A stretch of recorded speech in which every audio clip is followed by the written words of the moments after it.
dengan NIM C10230001 sebagai perawat pendamping. Saya Clara Amanda Felicia dengan NIM C10230005 sebagai ibu korban.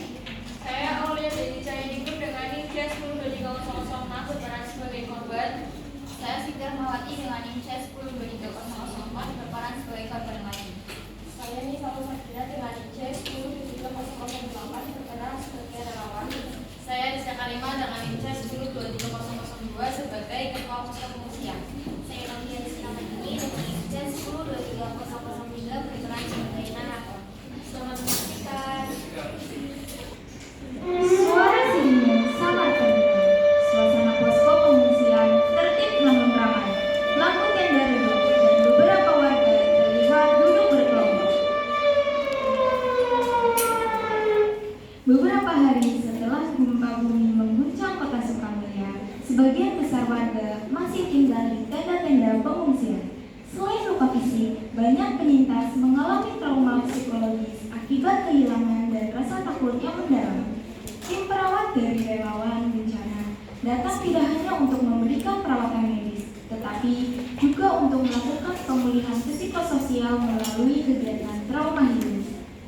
Ahya, ayo makan dulu nak. Kamu belum makan dari pagi loh. Saya tidak lapar, Bu. Setiap saya mendengar suara keras, saya rasa gempa itu datang lagi, saya takut. Ibu Clara memeluk Ahya. Tim perawat dan relawan mendekat dengan membawa perlengkapan medis sederhana. Permisi Ibu, Mbak. Kami dari tim perawat dan relawan trauma ini. Bolehkah kami menemani Mbak untuk menangani rasa takut dan rasa aman pada Mbak dan Mbak Asma?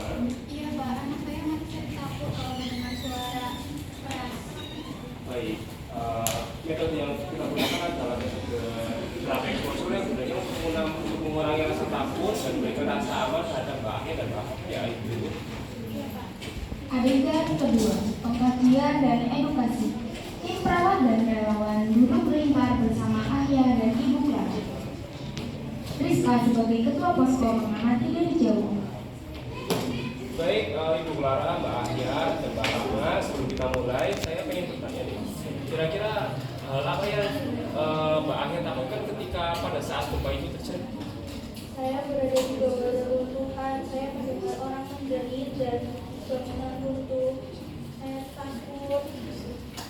Saya mengerti Mbak Ahya, pasti itu kejadian sangat berat ya.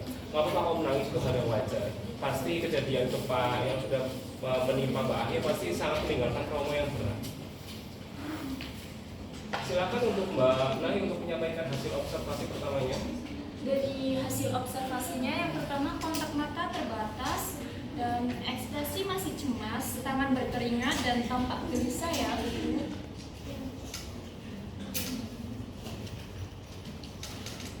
Adegan ketiga, latihan relaksasi dan pernapasan. Baik semuanya, sebelum kita mulai paparan, mari kita latih teknik pernapasan dalam untuk menemukan diri kita masing-masing. Silakan bisa duduk dengan posisi yang nyaman. Tarik nafas, hembuskan melalui mulut. Bayangkan udara yang masuk, membawa ketenangan dan mengeluarkan rasa takut saat hembuskan. Jika pikiran bertegang, kembalikan pada nafas. Saya contohkan terlebih dahulu seperti apa. Nanti setelah saya contohkan, silakan bisa diikuti bersama-sama.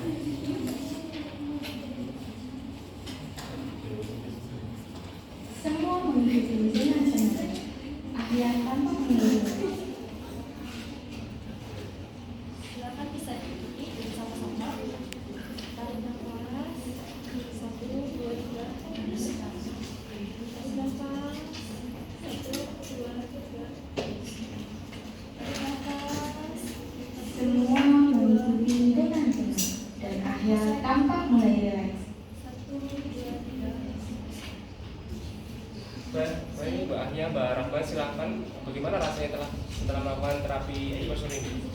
Saya juga dulu merasa sulit tidur setiap kali saya cemas, tapi latihan pernapasan ini membuat saya lebih rileks. Saya juga ingin seperti itu, Mbak. Baiklah. teknik pernapasan ini berguna sekali ya untuk menangani rasa takut dan memberikan rasa aman. Mbak Rahma dan Mbak Haya telah melaksanakannya dengan baik. Silakan untuk melakukan pemeriksaan selanjutnya. Saya izin untuk memeriksa keadaan Mbak ya. Izin ya Bu.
Adegan keempat, paparan. Mbak, saya silakan untuk menyampaikan hasil pemeriksaannya tadi. Untuk hasil pemeriksaannya tadi tanda-tanda vitalnya sudah stabil, respon emosionalnya juga sudah positif, tingkat kecemasannya juga sudah menurun ya Bu. Baik, pemeriksaannya sudah selesai dilakukan ya. Rizka datang membawa speaker kecil. Pak Angga rekaman kembangnya Pak minta. Ya, terima kasih ya Mbak Rizka. Baik, Ibu dan Mbak Ahya dan Mbak Rahma, mari kita dengarkan suara gemuruh pelan ya. Tapi perlu diingat ya, kita mendengarkan suara gemuruh pelan ini, tapi kita dalam keadaan ya, dalam tempat yang aman. Jika masa tegang, fokus pada penapasan atau tadi yang sudah diajarkan ya.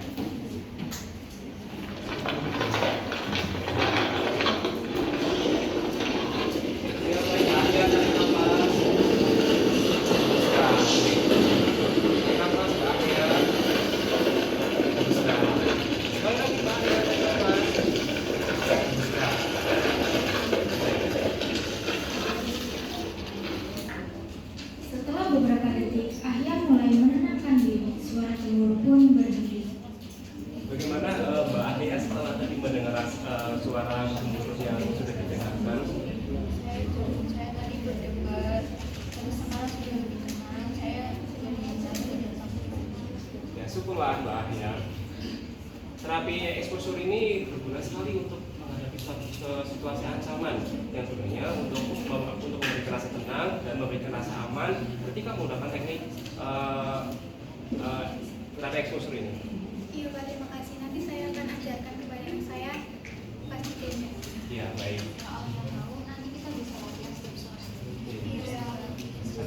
Masuk sel itu sangat penting untuk mempercepat pemulihan psikologis pasca. Saya juga akan menjadwalkan ulang untuk sesi trauma healing bagi warga lain. Dan terima kasih kepada perawat dan tim relawan karena sudah melakukan pendampingan yang luar biasa ini. Semua menunduk dan hormat. Suasana terasa tenang dan penuh harapan. Penutup. Rasa takut itu perlu dihadapi secara perlahan.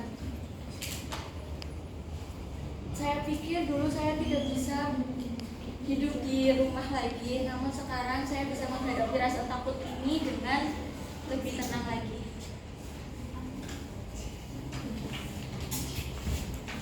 Hadapi rasa takut itu dengan tenang, karena dalam situasi ancaman, kemenangan terbesar adalah pada saat kita bisa merasa tenang.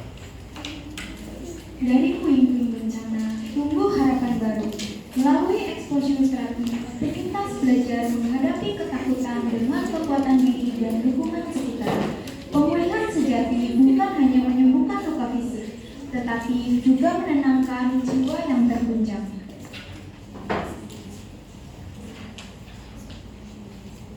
Ya, sekian pemaparan video roleplay tentang terapi eksposur pada korban bencana. Apabila dari kami terdapat kekurangan pada saat penampilan roleplay, kami meminta maaf. Terima kasih sudah memperhatikan. Wassalamualaikum warahmatullahi wabarakatuh.